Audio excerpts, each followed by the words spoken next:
Hey everyone, welcome back. Today, we're tackling a common issue with Maytag washers, the dreaded error code F7E7. If your washer is displaying this code in 2025, don't panic. It's often related to problems with the motor speed sensor or drive issues, which can usually be fixed at home. I'm here to guide you through this step by step, so you can get your laundry routine back on track quickly. First things first, safety is key. Always unplug your washer before starting any troubleshooting to avoid electrical hazards. Got it? Great, let's dive in. Step 1. Perform a simple reset. Turn off the washer, unplug it from the wall, wait for about 2 minutes, then plug it back in and turn it on. This clears temporary glitches and has resolved the issue for many users. If that doesn't work, move to Step 2. Check for any blockages.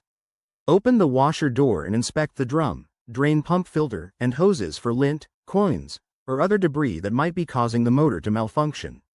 Clean everything out carefully. Next, in Step 3, examine the drive belt.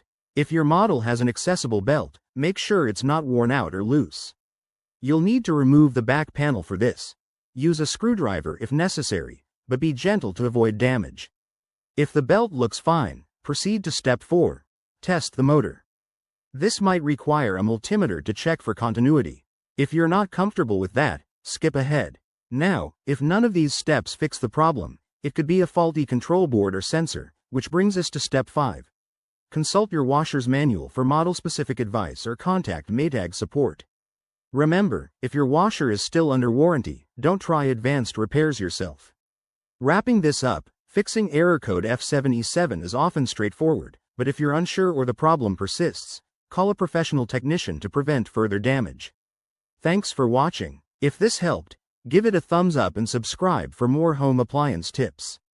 See you next time.